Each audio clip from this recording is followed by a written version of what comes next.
Norwegian Cruise Line built its reputation on freedom with freestyle cruising, no dress codes, and the flexibility to vacation however you want. But not every class of ships delivers on that promise equally. Some feel fresh and inviting, while others are showing their age in ways that no amount of refurbishment can hide. So today, we're ranking every Norwegian Cruise Line class of ships from worst to best to see which ones still capture that freestyle spirit and which ones have lost their way. And yeah, some of you are going to have opinions about this. Hey y'all, I'm Evan with Finley at Sea, where we help make every cruise unforgettable. Norwegian's fleet is one of the most diverse in the industry. You've got intimate ships from the late 90s, mid-sized favorites that cruisers swear by, and massive new builds that are rewriting what freestyle cruising even means. The challenge is that not all of them have aged gracefully, and some of the newest ones are struggling to find their identity. So I dug into the data, I sailed the ships, and I listened to cruisers from all over to figure out which classes still deliver that classic Norwegian vibe cruisers love and which ones are ready to retire. If you're ready, I am. Let's go. Before we dive in, a quick note. I'm ranking these by class, not by individual ships. Ships within the same class mostly share the same DNA and deliver nearly identical experiences, so breaking them out individually would just mean repeating myself and wasting your time. Ranking them by class keeps things focused on what truly matters, which is how each generation of Norwegian ship feels to sail and what makes one era different from the next. I'm judging each class on the same things that shape your cruise: the design and flow of the ship, the vibe and energy on board, the food and entertainment, and how well everything comes together once you're on board. So with that out of the way, let's start from the bottom with a class that's barely hanging on. The Spirit class is where Norwegian's story begins, but it's also where the fleet shows its age the most. The Norwegian Spirit, launched in 1998, was originally built for Star Cruises before joining NCL in 2004. At just under 76,000 gross tons and carrying just under 2,000 passengers, it's the smallest and oldest ship still flying the Norwegian flag. That size makes it intimate in ways the megaships can't touch. The crew gets to know you, the pace feels slower, and there's a simplicity that cruisers find refreshing. The Spirit also gets into ports the bigger ships simply can't reach, which means itineraries that feel more destination focused and less about what's happening on the pool deck. But the trade-offs are hard to ignore. The dining options are limited, the entertainment feels small scale, and the decor hasn't aged particularly well despite a 2020 refurbishment. The ship lacks the haven, the studio cabins that solo travelers love, and most of the signature NCL features that define the brand today. The Spirit works for a specific kind of cruiser though, someone who values where they're going over what's onboarded, who doesn't mind trading modern amenities for a quieter, more old-school experience. But for most people expecting the full Norwegian experience, the Spirit feels more like a history lesson than a vacation. The Sun-class ships mark the final remnants of Norwegian's pre-freestyle era, and they're showing every year of their age. This class includes the Norwegian Sky, launched in 1999, and the Norwegian Sun, launched in 2001. Both come in around 77,000 gross tons and carry roughly 2,000 passengers. Like the Spirit, they're small by today's standards, which gives them access to ports the bigger ships can't reach and creates a more intimate vibe on board. The ships have the basics, with pools, hot tubs, a theater, a casino, and a handful of dining venues, but everything feels scaled down. There's no Broadway shows, no Haven suites, no studio cabins for solo travelers, and limited specialty dining compared to what you'd find on newer ships. What they do offer is simplicity. The smaller size means fewer crowds, shorter lines, and a pace that feels more relaxed than rushed. For cruisers who remember what cruising used to feel like before it became an arms race of water slides and go-kart tracks, the Sun-class ships deliver that nostalgia in spades. But nostalgia only goes so far. The cabins are tight, the entertainment lineup is thin, and the ships feel more like budget options than the Norwegian experience most people are looking for. If you're booking a Sun-class ship, you're doing it for the itinerary or the price, but not the ship itself. And honestly, that's probably the way it should be. And if hearing that has you thinking, okay, Evan, but how do I actually book the right ship without blowing my budget? Well, that's where Cruises It comes in. They're the travel agency we trust for every trip we take.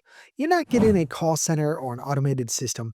You're getting a real person who knows your ship, knows your itinerary, and actually cares whether you're starting your vacation the right way. They've saved us thousands, unlocked perks we didn't even know existed, and made sure we never end up like Frank, who booked a cabin close to the action without checking what that actually meant. And, well, it turns out it was right above the engine room. Frank, if your pillow vibrates more than your phone, that's not excitement, that's a maintenance log. With their low price guarantee and a team that genuinely knows cruising, Cruises It makes the entire process easier and a whole lot cheaper.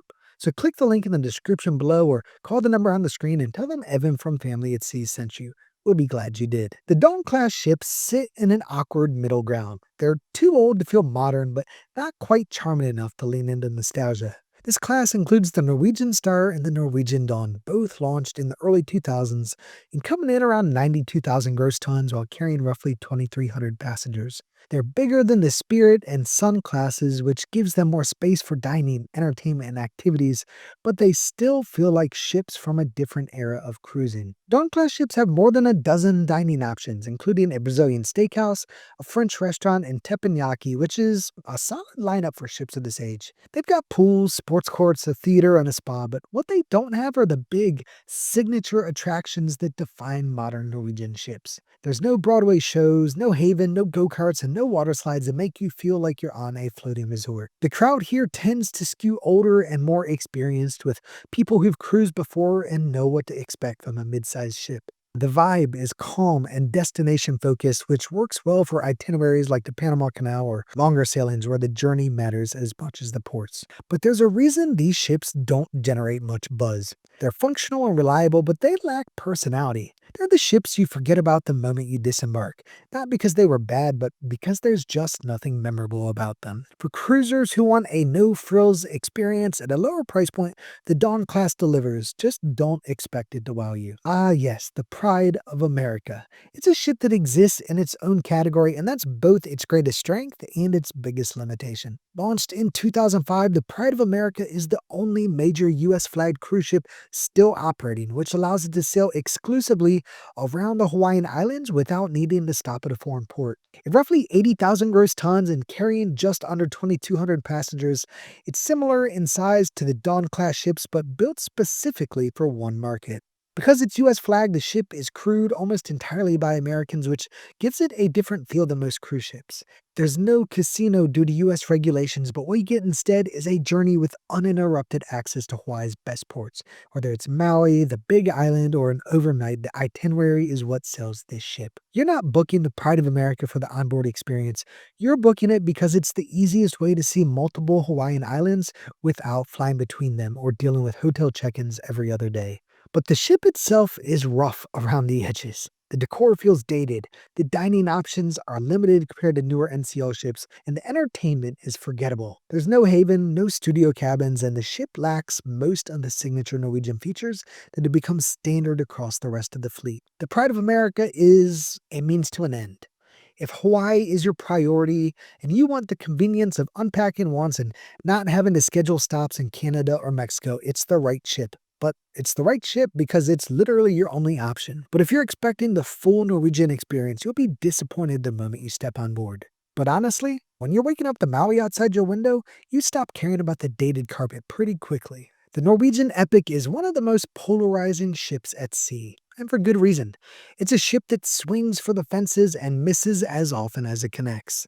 Launched in 2010 at roughly 156,000 gross tons and carrying just over 4,000 passengers, the Epic was supposed to be the first in a new class of megaships. But disputes with the shipyard killed the sister ships, leaving the Epic as a one-off experiment that Norwegian has been trying to figure out ever since. The ship introduced innovations that were genuinely ahead of their time, and it was the first NCL ship with studio cabins for solo travelers, complete with an exclusive studio lounge. It has Spice H2O, which is one of the best adults-only sun decks in the fleet, and the ice bar is a genuinely cool experience. And the entertainment, at least when it still had Broadway shows, was top tier. But the Epic's flaws are impossible to ignore. The cabin layouts are bizarre, with the shower and toilet separated by a curtain and a hallway-style entryway that leaves zero privacy. The ship's interior spaces feel dark and cramped, even though it's one of the largest in the fleet.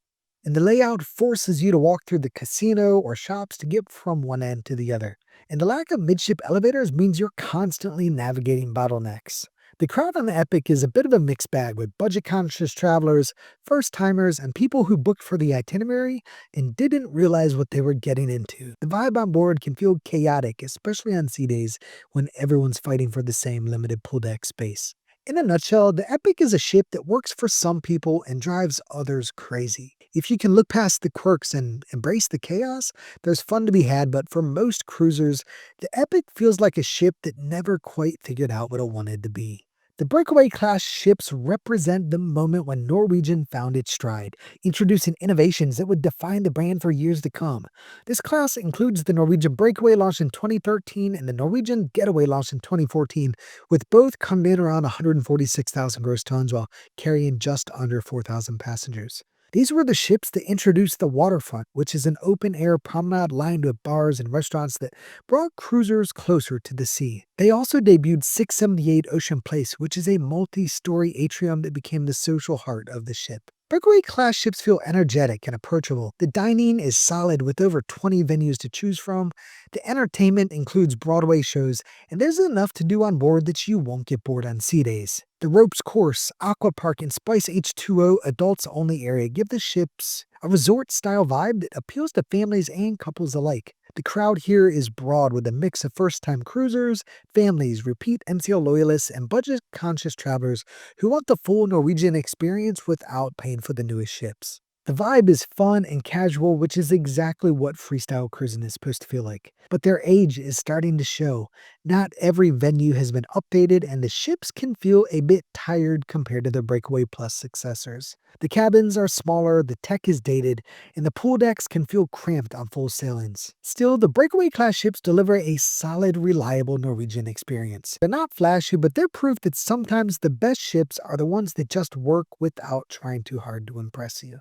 The Jewel-class ships are the quiet overachievers of Norwegian's fleet, beloved by cruisers who value substance over spectacle. The class includes the Norwegian Jewel, the Norwegian Pearl, the Norwegian Jade, and the Norwegian Gem, all launched between 2005 and 2007 and coming in around 93,000 gross tons while carrying roughly 2,400 passengers. They're mid-sized ships that hit the sweet spot between intimacy and variety. What makes the Jewel class special is how well they've aged. Regular refurbishments have kept them feeling fresh, and the smaller size means better crew-to-guest ratios and service that feels more personal. The crowd here skews slightly older and more experienced, with people who've sailed enough to know what they want and appreciate a ship that delivers without all the gimmicks. The dining is strong with over a dozen venues, the entertainment is solid even without Broadway shows, and the ships have a calm, easygoing energy that makes them easy to love. They're popular for destination-heavy itineraries like Alaska, the Panama Canal, and Asia, where the ports matter more than the pool deck. The Jewel class doesn't shout for attention, and that's exactly why it works. These are ships built for cruisers who care more about the experience than the Instagram moment, and who've learned that sometimes smaller and simpler is better. If you're looking for a ship that feels like it was designed for people who actually enjoy cruising, the Jewel class delivers that every time. The Prima class ships are Norwegian's boldest attempt at reinvention, trading size for sophistication and proving that bigger isn't always better. This class includes the Norwegian Prima launched in 2022 and the Norwegian Viva launched in 2023, with both sitting around 143,000 gross tons and carrying roughly 3,200 passengers. They're smaller than the Breakaway Plus ships, but built with more thoughtful design, featuring wider walkways,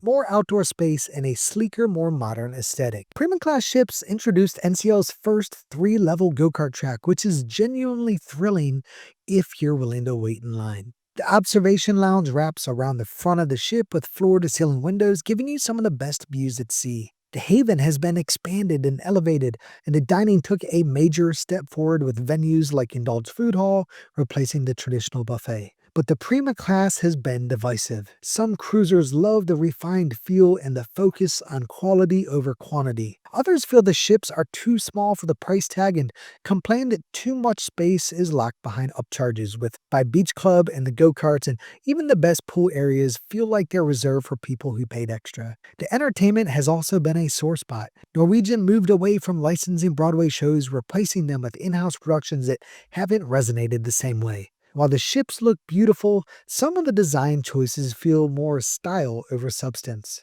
The Prima class ships represent Norwegian trying to grow up, moving away from the party ship vibe and aiming for something more polished. It's working for some cruisers and alienating others, but there's no denying these ships feel like the future of the brand. But whether that's a good thing or not depends on what you're looking for. The Breakaway Plus class ships are where Norwegian figured out how to do big ships right, delivering scale without sacrificing personality. This class includes the Norwegian Escape, the Norwegian Joy, the Norwegian Bliss, and the Norwegian Encore, which all launched between 2015 and 2019. At roughly 165,000 gross tons while carrying around 4,000 passengers, these ships took everything that worked about the Breakaway class and made it bigger, bolder, and better. The standout feature across most of the class is the sheer variety.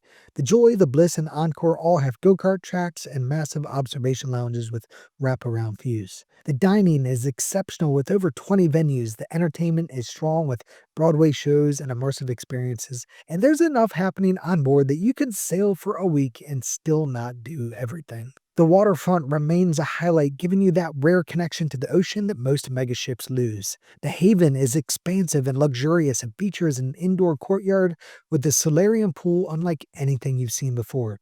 The studio cabins for solos are plentiful, and the ship manages to feel energetic without ever feeling chaotic. These ships were designed to be experienced outdoors, which makes them better suited for Caribbean sailings than Alaska, since there's no indoor solarium pool for when the weather turns cold, and the waterfront, which is one of the class's signature features, loses its appeal when you're bundled up in a jacket just to enjoy it. The crowd here is diverse, with families, couples, groups of friends, and solo travelers all drawn to ships that deliver nonstop energy without the overwhelming sprawl of the biggest ships at sea. The vibe is fun, social, and unmistakably Norwegian. It's freestyle cruising at its best. If there's a knock on the Breakaway Plus class, it's that the Escape feels slightly different from its sisters, missing some of the signature features like go-karts and observation lounge, but even the Escape delivers a fantastic Norwegian experience, just in a slightly different package. For most cruisers, the Breakaway Plus class is Norwegian at its peak. It's big enough to offer everything, but small enough to still feel manageable, and polished enough to prove that NCL knows exactly what it's doing. The Prima Plus class ships are Norwegian's newest leap forward, refining everything the Prima class introduced and adding the scale to make it all work. The Norwegian Aqua launched in early 2025 at roughly 156,000 gross tons and carrying around 3,600 passengers, and the Norwegian Luna is following in the spring of 2026. These ships are roughly 10% larger than their Prima class predecessors, and that extra space makes all the difference. The Aqua introduced the Aqua Slide Coaster, which is the world's first hybrid water slide and roller coaster at sea, which is exactly the kind of innovation Norwegian used to be known for. The ship has a digital sports complex called the Glow Court, expanded dining options including new venues like Sukhothai for Thai cuisine and Planetary for plant-based dining, and the Haven feels a lot more like a boutique hotel than a cruise ship enclave. But what makes the Prima Plus class special is how it fixes the issues that plagued the original Prima ships. There's more pool deck space, better flow throughout the ship, and the upcharge areas don't feel quite as dominant. The entertainment is more polished, the dining feels more confident, and the whole experience comes together in a way that feels intentional rather than experimental. These ships attract cruisers who want the best Norwegian has to offer, with modern design, cutting-edge features, and a level of sophistication that the Breakaway Plus ships hinted at but never fully delivered. The vibe is upscale without being stuffy, fun without being chaotic, and refined in ways that feel earned rather than forced. The Prima Plus class represents Norwegian betting on its future, proving that the brand can evolve without losing what made it special in the first place. It's the perfect balance of innovation and execution, and it's exactly where Norwegian needed to land. If you're looking for the best Norwegian has to offer right now, this is it. And look guys, I'll be honest, I wasn't sure Norwegian could pull this off. For years, the brand felt like it was stuck between trying to compete with Royal Caribbean's megaships and staying true to that laid-back freestyle vibe that made them different in the first place. But standing on the Aqua and watching the Glow Court light up at night with people of all ages having the time of their lives, I realized Norwegian finally figured out who they are. They're not trying to be the biggest, they're trying to be the best version of themselves, and honestly, it's working. And here's the reality. Every class in this ranking tells a part of Norwegian's story. Some ships are holding onto the past, and Some are still figuring out their identity, and some are proof that when you stop chasing trends and just build a great ship, people notice. So don't stop here. Come hang out with me in the next one where I break down my full review of the Norwegian Aqua and why it changed how I view NCL entirely. What worked, what didn't, and whether the ship really lives up to the hype. If you're ready, I am. Let's go.